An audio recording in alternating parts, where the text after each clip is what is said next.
The deputy's hand was on my front door at 9:14 a.m. on a Tuesday in late October, 3 feet of fresh Rocky Mountain snow on my porch railing. My 15-year-old son Nico on the staircase behind me in his pajamas.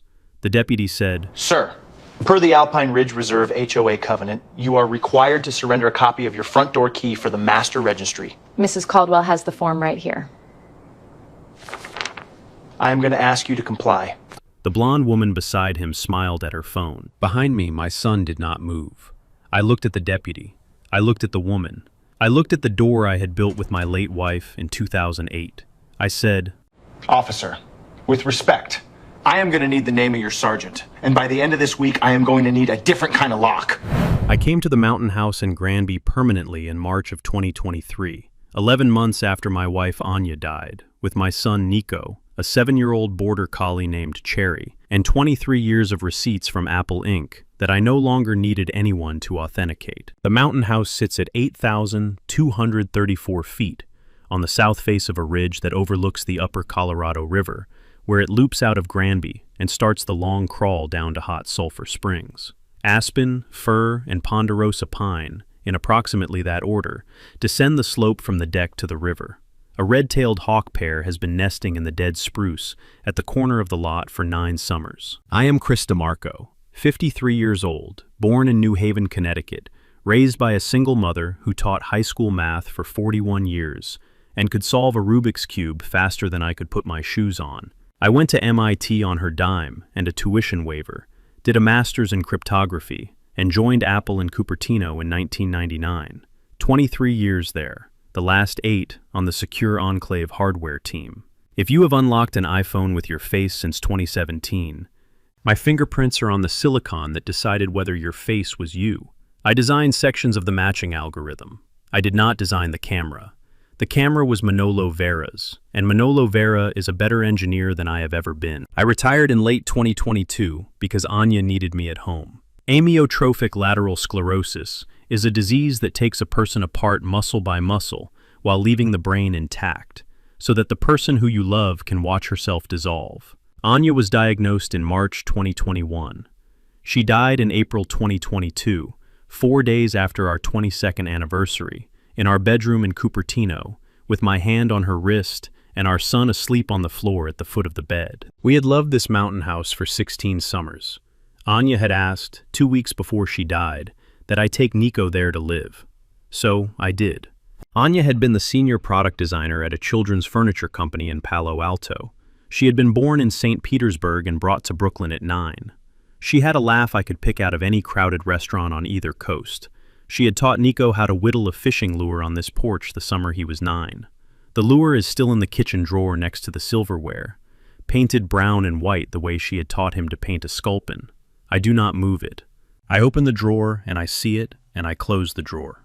Nico opens the drawer and he sees it and he closes the drawer. Neither of us says anything. The mountain house is inside a planned community called Alpine Ridge Reserve. 240 homes scattered over 400 acres of formerly Forest Service land, developed beginning in 1996 by a man named Greg Caldwell, who is 58 years old, owns a real estate firm in Granby, drives a Range Rover, and is married to the woman who, by the time we moved up here in 2023, had been president of the Alpine Ridge Reserve HOA board for 4 years. Brenda Caldwell, 51, blonde down to her elbows, white Range Rover identical to her husband's, the kind of laugh you can hear across 2 switchbacks in still air, the kind of smile that arrived on her face 6 steps before she did. I met her the second day after we moved in. She came up our driveway in white slacks and a turquoise quilted vest, carrying a casserole dish wrapped in foil and a leather binder that she would, over the course of the next 8 minutes, refer to 4 separate times as the Master Key Registry Program. Hi, Mr. DeMarco.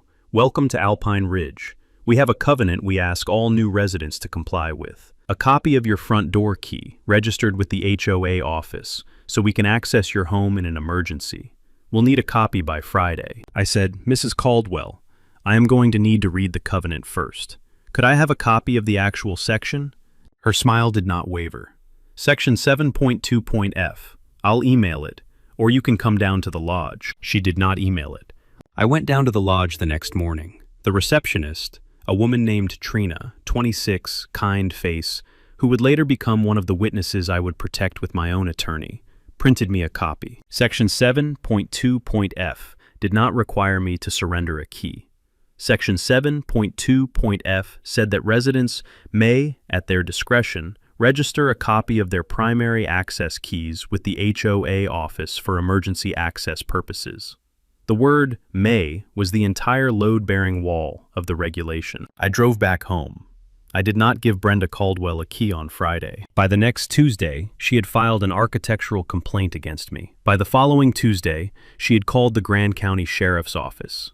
By the third Tuesday, the deputy was standing on my porch. I had spent 23 years at Apple, writing the kind of documentation other engineers actually read. So when the architectural complaint arrived in my mailbox 3 days after my first refusal to give Brenda a key, I sat at my kitchen table in the morning sunlight that comes through our south-facing window at 9,100-foot altitude in October, and I drafted my response with the same care I would have used on a secure enclave threat model. The complaint, signed by Brenda Caldwell on Alpine Ridge Reserve HOA letterhead, cited me for non-compliance with Section 7.2.f of the Master Access Protocol and proposed a fine of $150, compounding at $25 per day. My response, cited and indexed and 3 pages long, walked Brenda through the actual text of Section 7.2f. The actual text of Colorado Revised Statute 38-33.3-209.5, governing HOA enforcement powers under the Colorado Common Interest Ownership Act, and the actual text of the Colorado HOA Reform Act of 2022, which had become law 9 months earlier and which expressly prohibited an HOA from imposing fines for non-compliance with any covenant that contained the word may. The word may, in the language of the legislature, did not impose a duty. I sent the response, certified mail, return receipt requested. Brenda Caldwell signed for it on October 6th. The fines kept accruing on her side of the ledger. I added the receipt to the file I had started that morning in a manila folder labeled Caldwell in pencil, because I was no longer at Apple, and a Sharpie felt like the kind of thing the firm would have made me explain to legal. Nico walked past the table on his way out to the garage with his mountain bike helmet on the morning after the third complaint arrived. He stopped. He looked at the folder. He looked at me. He said, "Dad, is this going to be a thing?" I said, "Nico, this is going to be a thing." He thought about it for a long minute.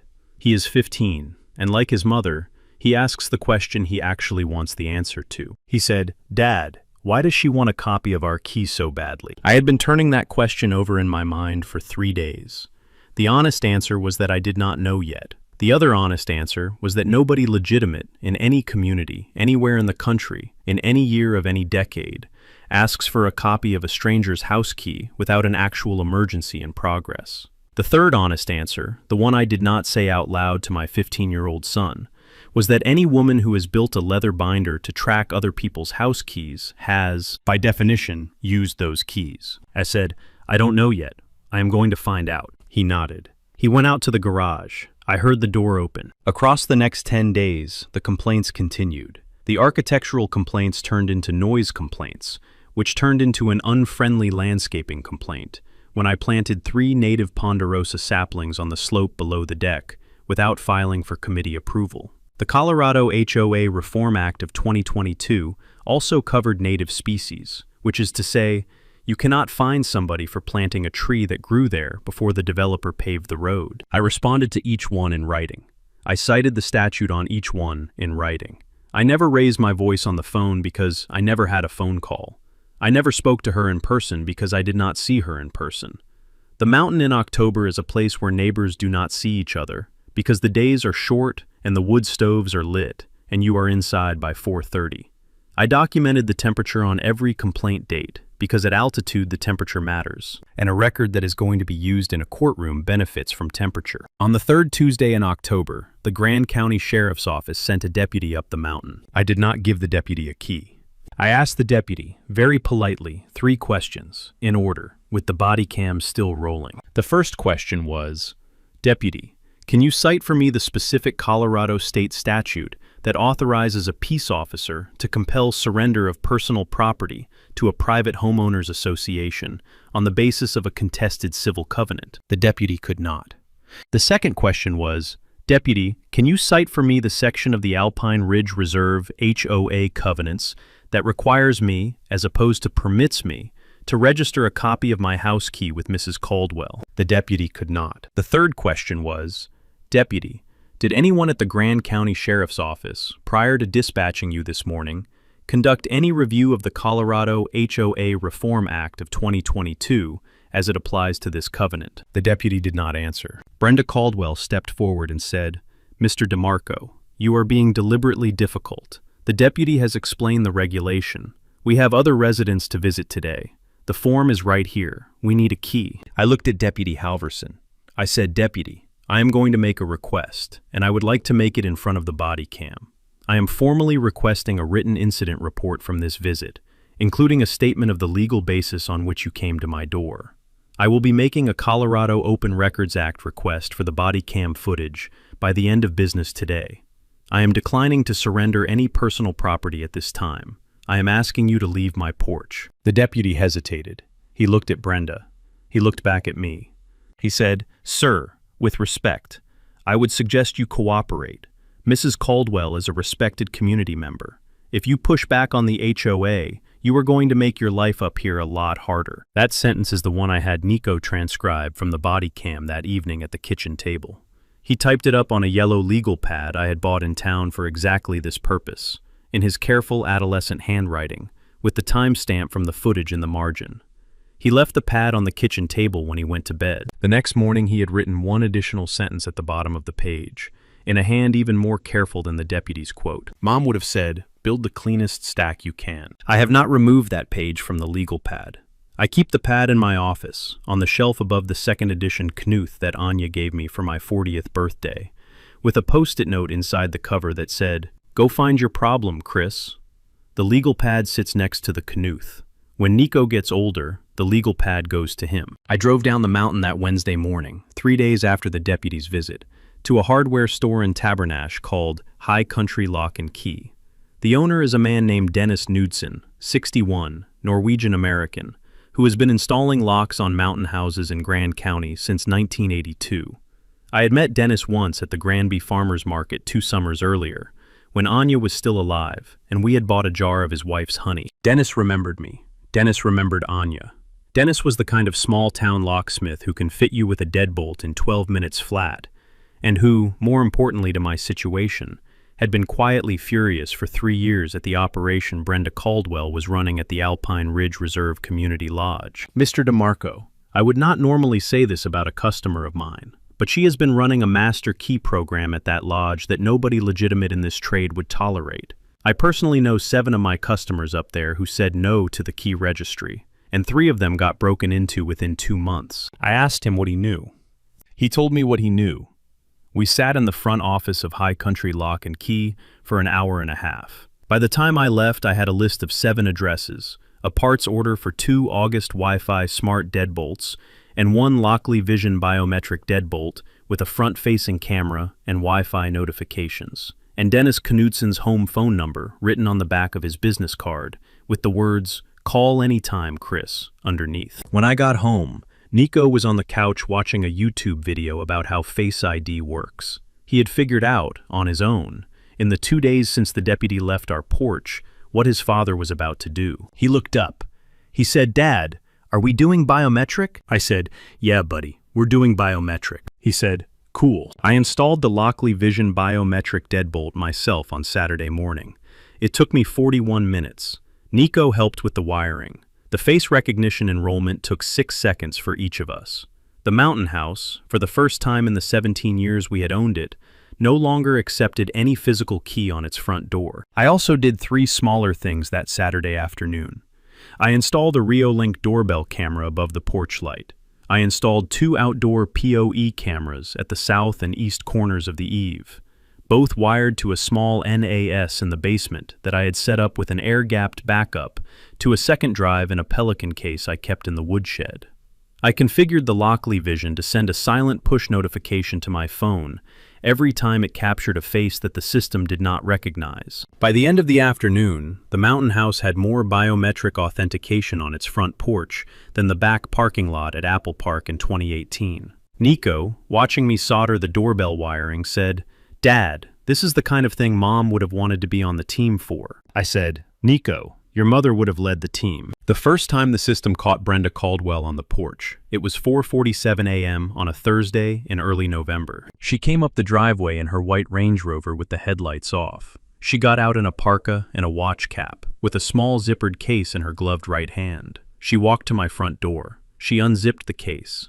She tried, in sequence, 4 different keys. The Lockley Vision deadbolt is a touchscreen-only deadbolt that does not have a physical keyway visible on the exterior. There is a hidden override slot for a brass key, but the slot is concealed behind a sliding magnetic panel that is invisible to anybody who has not been told it exists. Brenda Caldwell did not know it existed. She stood at the door for 9 minutes. She tried the doorknob. She tried each of her 4 keys against the smooth aluminum surface of the deadbolt, as though one of them might fit a lock that was not there. She looked at the door. She looked at the porch. She looked at the porch light, which by then had taken 146 photographs of her face. She went back to the Range Rover. She drove away. The next morning, at 7:14 a.m., 3 minutes after sunrise, there was a knock at the door. I opened it. A woman named Ksenia Petrova stood on my porch in a parka and a wool scarf. She was 68, Russian-born, retired pediatric oncologist, lived 4 houses down on the lower switchback. Her husband Yuri had died of a heart attack on his own porch in 2019. She lived alone now. She said, "Mr. DeMarco, I am sorry to come without invitation. I have heard from Trina at the office that you said no to the keys. I have been waiting 2 years for somebody to say no to the keys." I invited her in. I made her coffee. Nico brought down a plate of cookies his grandmother had sent from New Haven. Mrs. Petrova told me, in careful English with the rolling Russian R, what had been happening to her since 2022. In 2022, she had given Brenda Caldwell a copy of her front door key for the master registry. Across the following 16 months, 3 things had happened. The first was that a small, enameled box from her mother, silver and lapis, a thing she had carried out of Leningrad in 1979, had disappeared from her bedroom dresser. The second was that a 1962 wedding ring from her late mother-in-law, kept in a velvet pouch in her closet, had disappeared from the velvet pouch. The third was that on 3 separate occasions she had returned from a doctor's appointment in Granby to find the lamp in her front room moved by precisely 6 inches to the left, every time. She had not called the police. She was, she said, frightened. Frightened of the woman in the white Range Rover. Frightened of being labeled paranoid by the small police force in a small mountain town. Frightened of being labeled, in her exact words, the old foreign lady who is making up stories. She showed me a photograph of the enameled box on her phone. She showed me a photograph of the wedding ring. She showed me 3 time-stamped photographs of the lamp in her front room. I asked her if she would be willing to file an official report. She looked at me a long moment. She said, "Mr. DeMarco, if you will be a witness, if you will sit beside me at the sheriff's office, if you will not let them dismiss me, then I will file." I said, "Mrs. Petrova, I will be a witness. I will sit beside you at the sheriff's office. I will not let them dismiss you, and I would like, if you will allow me, to introduce you to my old colleague Manolo, who designed the camera that took the picture of Mrs. Caldwell on my porch at 4:47 a.m. yesterday." She smiled for the first time since she had walked in. She said, "Mr. DeMarco, your wife was a lucky woman." I said, "Mrs. Petrova, I was the lucky one." By the end of that week, 3 other Alpine Ridge Reserve homeowners had appeared at my door. A retired school teacher named Janet Yates, whose grandfather's pocket watch had disappeared in 2022. A divorced father named Patrick O'Neill, whose late mother's pearl earrings had gone missing in 2023. A young couple named the Brennans, whose vintage stereo amplifier had vanished from their basement in July 2024. Each of them had given Brenda Caldwell a copy of their front door key. Each of them, in the months that followed, had quietly lost something. None of them had filed a report. I started a spreadsheet.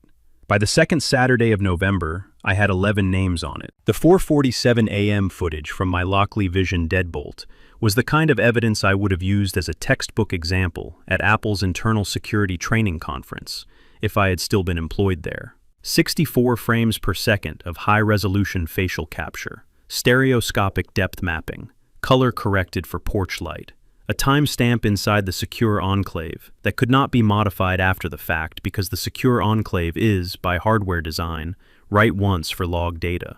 I had Brenda Caldwell on my porch at 4:47 a.m. with 4 keys in her hand and a 16-second pattern of attempted entry that was, by the definition of Colorado Revised Statute 184202, attempted second-degree burglary of a dwelling. I did not call the sheriff yet. I did, that Monday morning, call Manolo Vera in Cupertino. Manolo had retired in March of 2024. He still consulted. He listened to me for 38 minutes without interrupting. When I was done, he said, "Chris, I am going to introduce you to the senior special agent at the Denver field office of the FBI, who handled the Cupertino industrial espionage cases. She will take this call by Wednesday." The FBI agent's name was Anika Stoll. She had 18 years in the bureau. She had handled the corporate espionage cases at Apple in 2017 and 2019, which is how Manolo knew her. She listened to my evidence for 52 minutes on a Wednesday afternoon call. At the end, she said, "Mr. DeMarco, the 47-year-old federal mail fraud statute applies here. So does 18 U.S.C. 1349. So does the Federal Travel Act. I am not going to lead the investigation. I am going to refer you to the Grand County District Attorney for the state charges, and I am going to make one phone call on your behalf to a friend of mine who is the Assistant DA in Hot Sulphur Springs. Her name is Renata Cortez. She is going to expect your call." Renata Cortez took my call the next morning. She was 44, a graduate of CU Boulder Law School, had been an ADA in Grand County for 9 years. She read me the entire file I had emailed her overnight in 41 minutes. At the end, she said one sentence, "Mr. DeMarco, I am going to bring this to the grand jury within 6 weeks." She also asked me, gently, whether I had told Mrs. Petrova about the 4:47 a.m. footage. I said I had not. She asked whether she could meet with Mrs. Petrova at my home. I said yes. By the end of November, the spreadsheet had grown. 23 Alpine Ridge Reserve homeowners had quietly told either Dennis the locksmith or me about an item that had disappeared from a closed home in the past 48 months. 8 of them were willing to come to a meeting. 5 of them were willing to file sworn statements. 3 of them, Mrs. Petrova, Janet Yates, and Patrick O'Neill, were willing to testify. ADA Cortez also informed me, in late November, of one additional piece of information that her investigators had developed independently. Brenda Caldwell's husband, Greg, the original developer of Alpine Ridge Reserve, had been quietly moving HOA reserve fund money through a personal LLC for 11 years. Total documented diversions, as of November 27th, $1.4 million. The deputy who had stood on my porch on October 22nd, Mason Halverson, was married, as it turned out, to Brenda Caldwell's HOA secretary, a woman named Lila Halverson. ADA Cortez was looking at whether Deputy Halverson had any visibility into the master key registry that he had not disclosed to his supervisor. I closed my laptop on the night of November 30th. I went outside to the deck. The Milky Way is sharper at 8,234 feet in late November than it is anywhere on the western seaboard. Nico came out with 2 mugs of hot chocolate, the way he had brought hot chocolate to his mother on the deck for 13 Decembers. He handed me a mug. He sat down beside me. He said, "Dad, how are we going to do this?" I said, "Nico, we are going to invite her over." The invitation went out by certified mail on December 2nd from the Granby Post Office, in a cream envelope I had hand-addressed to Brenda P. Caldwell, 1847 Eagle Ridge Drive, Granby, Colorado, 80446. Inside the envelope was a single piece of letterhead I had printed at home that morning. Mrs. Caldwell. The DeMarco family is hosting an open community gathering at our home, 22 Aspen Bluff Lane, on Saturday, December 14th, from 6 to 9 p.m. The purpose of the gathering is to discuss recent security concerns at Alpine Ridge Reserve and to demonstrate a new approach to home access that may be of interest to the community. We would be honored if you would attend. Refreshments will be provided. Please RSVP to confirm your presence. Sincerely, Chris and Nico DeMarco. It was a real invitation. It was also, in the language ADA Cortez and I had drafted together that Sunday afternoon at her office in Hot Sulphur Springs, a confirmed evidentiary pretext for what was going to happen on December 13th. December 13th was a Friday. December 13th was the day my family had announced, 2 weeks earlier on the Alpine Ridge Reserve Neighborhood Facebook page, that we were leaving for a 4-day ski trip at Winter Park. We had purchased visible lift tickets that we had not used. We had packed the car visibly on Wednesday. We had parked the car at a buddy's cabin in Tabernash on Thursday morning. We had walked back to the mountain house through the backwoods in snowshoes at 5:14 p.m. on Thursday afternoon. The house was dark from the road, from Thursday at sunset onward. The motion detector lights on the porch had been disabled by hand. The Lockley Vision deadbolt was set to the silent burglar alert mode that I had personally specified to the Lockley engineering team during a beta consultation in 2021. A DA Cortez was in a Suburban parked at the bottom of the switchback. FBI Senior Special Agent Annika Stoll was in the passenger seat. 2 FBI field agents were in a second sedan, one switchback up. Sergeant Diane Voorhees of the Grand County Sheriff's Office, the supervisor who had reviewed Deputy Halverson's October 22nd visit and had filed a separate internal affairs concern about it, was in a marked cruiser at the top of the road. Dennis Knudsen was at his shop in Tabernash with his cell phone on and a thermos of coffee. Nico and I were in the master bedroom of the mountain house, in the dark, in down jackets, with 2 laptops, an iPhone, and a quietly humming server rack I had brought up from Cupertino that had the entire Lockley Vision live event stream pointed at it. Across the previous 2 weeks, I had also set up, with Dennis Knudsen's help, and with the written consent of the 3 homeowners whose homes had been most recently targeted, identical Lockley Vision deadbolts at the front doors of Mrs. Petrova's house, Janet Yates's house, and Patrick O'Neill's house. Each of those 3 deadbolts was also set to silent burglar alert mode. Each was networked into the same server rack in my master bedroom. If Brenda Caldwell came to any of the 4 addresses in the next 72 hours with a key in her hand, the system would do exactly what its hardware had been designed to do at Apple in 2016. It would log her face, it would record the timestamp, it would refuse her entry, and it would send a single push notification to 4 phones: mine, ADA Cortez's, Special Agent Stoll's, and Sergeant Voorhees's, within 400 milliseconds. Nico, at 9:47 p.m. on December 12th, sitting in the dark of his mother's old bedroom in a down jacket, looked over at me. He whispered, "Dad, Mom would be so excited right now." I whispered back, "Nico, your mother would be losing her mind." He smiled in the dark. Outside, the snow started. The first push notification came at 12:18 a.m. on December 13th. 6 hours and 4 minutes after Nico and I had snowshoed back into the house through the backwoods. ADA Cortez's voice came over the encrypted radio Special Agent Stoll had wired into the master bedroom. "DeMarco, confirm motion on the porch. Confirm visual." I confirmed visual on the laptop screen. The Lockley Vision camera on my front door had captured Brenda Caldwell in a black down parka and a wool ski mask pulled up over her hair like a hat, walking up my driveway in fresh snow, alone, holding the same zippered key case I had seen at 4:47 a.m. on November 7th. She tried the same 4 keys against the touchscreen deadbolt. None worked. She stood at the door for 2 minutes. She slid her gloved hand along the seam between the deadbolt and the door frame, looking for the override slot.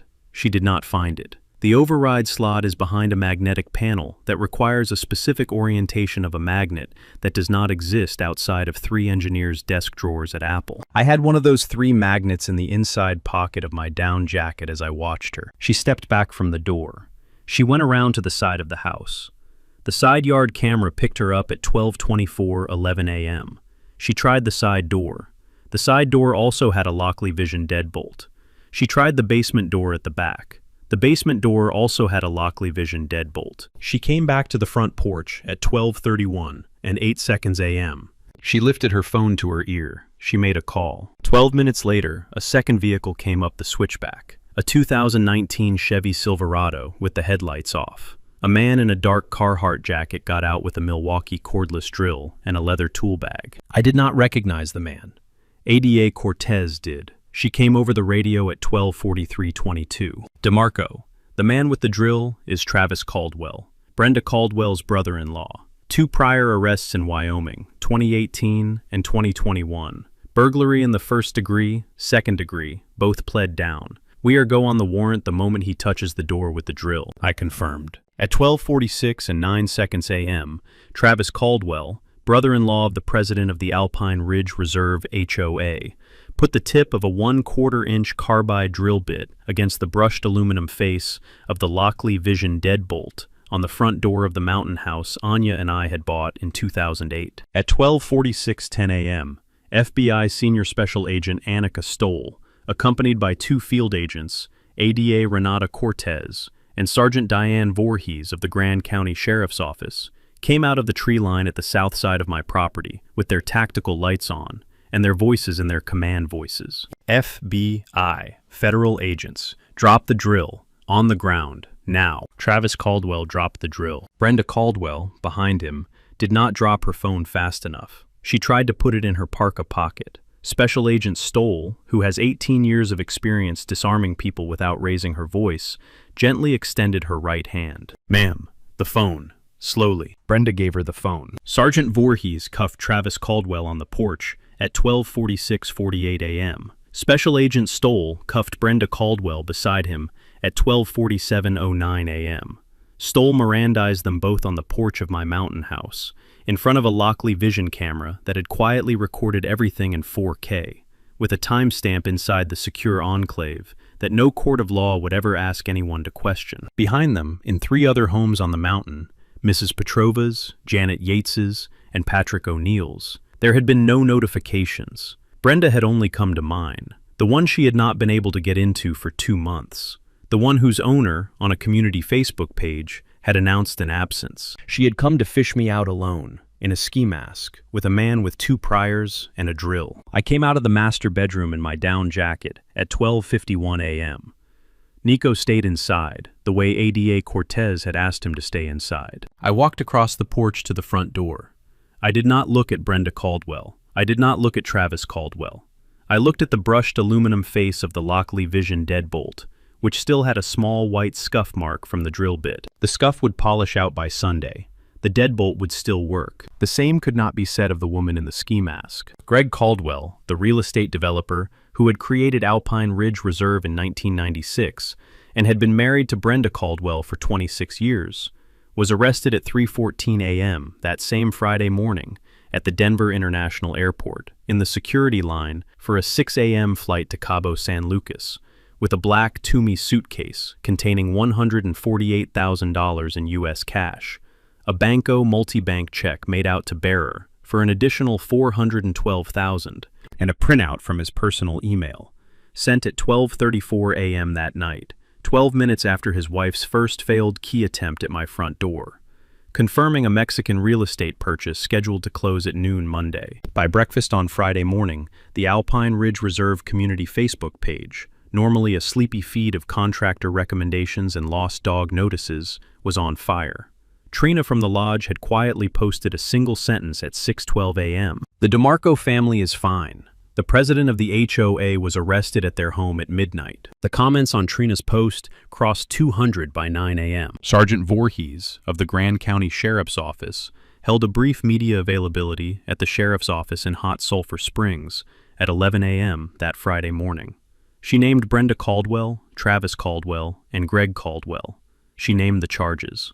She did not name Deputy Mason Halverson, but she announced that the Grand County Sheriff's Office had opened an internal affairs investigation into the conduct of one deputy on a separate October visit, and that the deputy was on paid administrative leave pending the outcome. The Sky High News sent a reporter to my front porch at noon. I gave the reporter 11 minutes. I gave her Mrs. Petrova's enameled box, photographed in evidence at the sheriff's office, and the wedding ring, which had also been recovered in evidence. Both items had been found in a leather binder labeled Master Registry on the floor of Brenda Caldwell's master closet at 6:14 a.m. that morning, during the execution of a search warrant. The story ran on the front page of the Sky High News on Saturday morning. The headline said, "Apple engineer outsmarts HOA president. The photograph was of the brushed aluminum face of the Lockley Vision deadbolt, with the small drill scuff visible against the morning light. The community lodge at Alpine Ridge Reserve, on a Tuesday night in mid-December, with snow falling on the cedar shingles, smelled like fresh pine garland, and the kind of coffee that has been sitting on a warmer since 6 p.m. I walked in at 3 minutes after 7. Nico walked beside me in a school sport coat his mother had bought him in 2021. There were 178 residents in the lodge. The capacity, on a Forest Service permit, was 190. There were folding chairs along 3 walls. The wood stove in the corner was lit.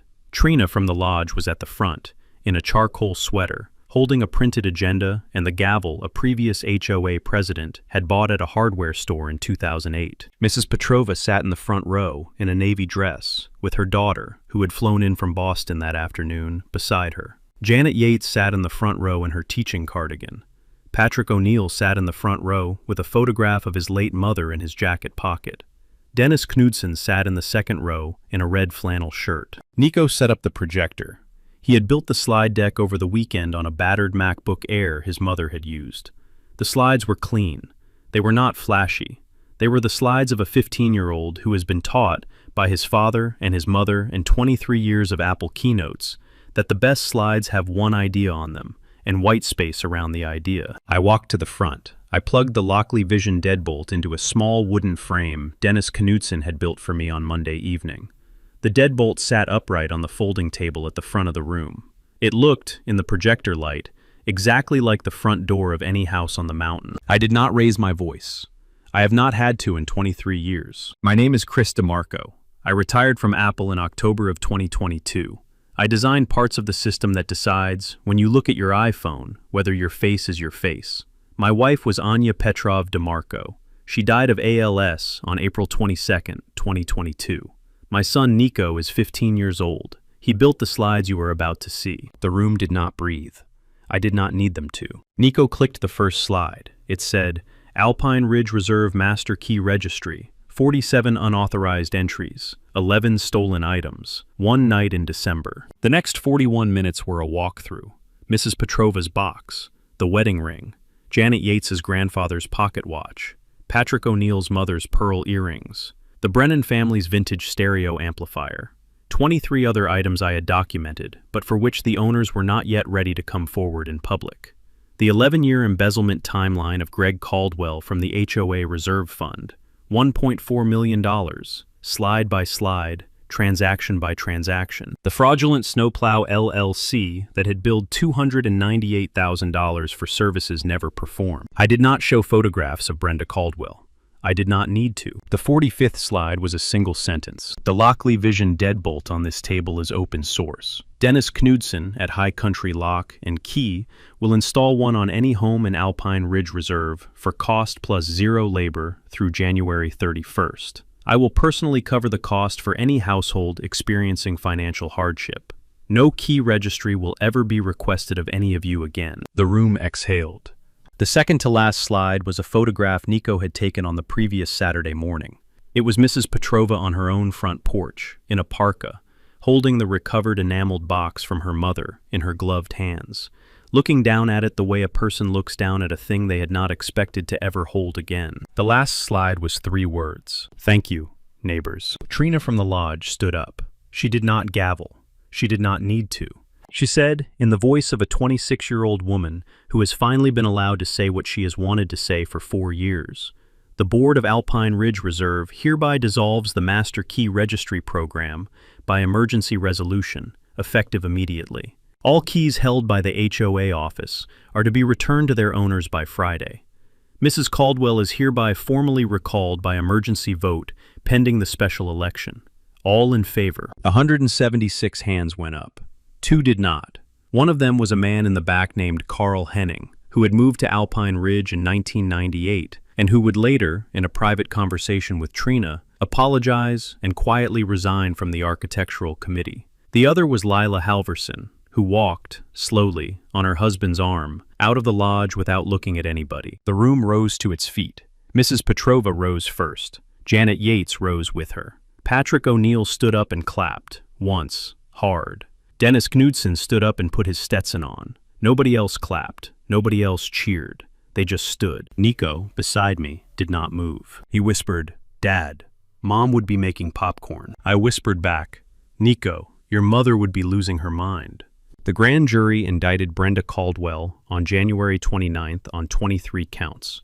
She pleaded out in April to 9, attempted burglary, theft, conspiracy, and 4 counts of theft by deception of HOA funds. She drew 6 years in Colorado State Correctional, with the last 3 suspended on conditions including full restitution to the Alpine Ridge Reserve homeowners she had stolen from, by name, item by item, with interest. Greg Caldwell pleaded in federal court in March to 2 counts of wire fraud and 1 of embezzlement from an interstate financial institution. He drew 38 months in federal custody and was ordered to repay $1.4 million to the Alpine Ridge Reserve HOA Reserve Fund. Travis Caldwell pleaded to attempted second-degree burglary and possession of burglary tools. He drew 4 years in Colorado State Correctional. Deputy Mason Halverson resigned from the Grand County Sheriff's Office on January 8th, ahead of the internal affairs finding, which would have terminated him. He moved with Lila to Cheyenne, Wyoming, where his uncle owned an auto body shop. He sent me a single Christmas card a year later. It said one sentence, "Mr. DeMarco, I should have read the statute. I am sorry." I keep it in the file. The Alpine Ridge Reserve HOA elected Trina Cisneros president on January 14th. Trina was 26. Her first official act, on January 15th, was to walk every household's house key, sealed in its own labeled brown envelope, from the lodge to the front porch of the household that owned it, in her own hands, in person, in 2 days of carrying through the snow. Her second official act was to hire Dennis Knutson as the HOA's permanent locksmith on a clean public contract. Dennis installed 71 Lockley Vision deadbolts in Alpine Ridge Reserve across the next 8 weeks. I covered the cost of 19 of them out of my own pocket. The other 52 households paid cost plus 0 labor, the way I had promised at the lodge. I open-sourced the configuration profile for the system on GitHub on February 14th.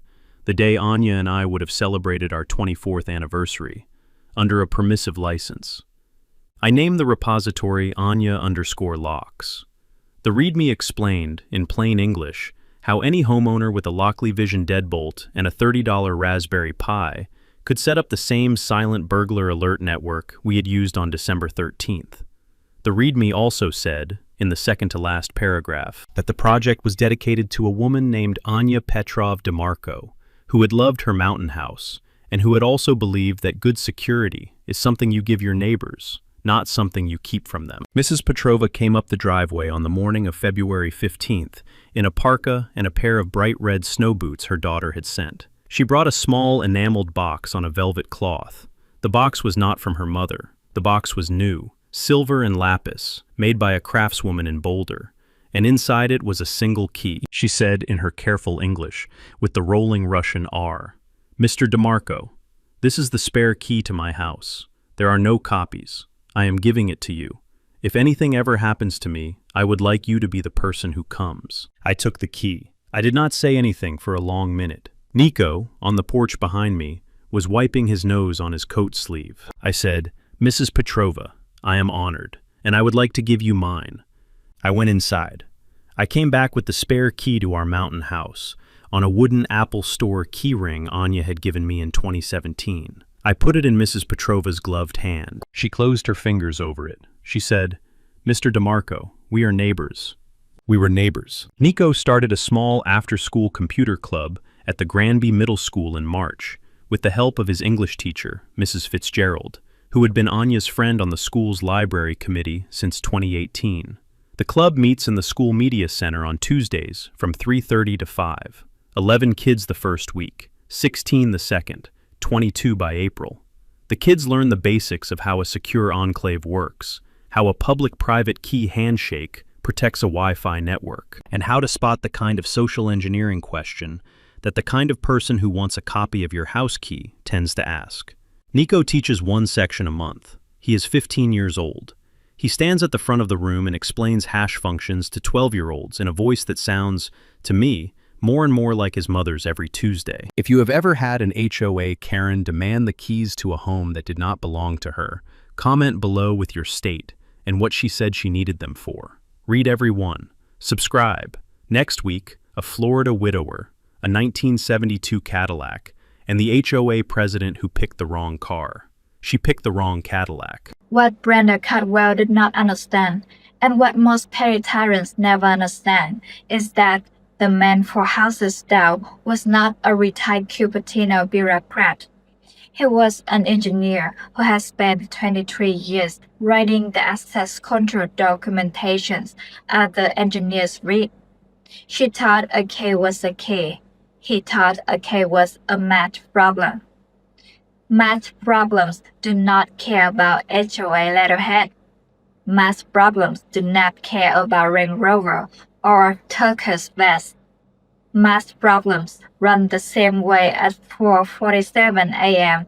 on a Tuesday as they do at noon on the 4th of July. If an HOA ever asks for a copy of your house key, the first thing you should do is read the actual covenant in full with your reading glasses on. The second thing you should do is say no in writing by certified mail. The third thing you should do is install a deadbolt that does not accept the kind of key any human being can hand to another. The technology has been on the market since 2019. The cost less than a weekend's worth of HOA fines. If this story hit home, drop your own HOA nightmare in the comments, your state, and what she asked for that did not belong to her. Subscribe. Next week, a Florida widower, a 1972 Cadillac, and the HOA president who picked the wrong car. See you on the next one.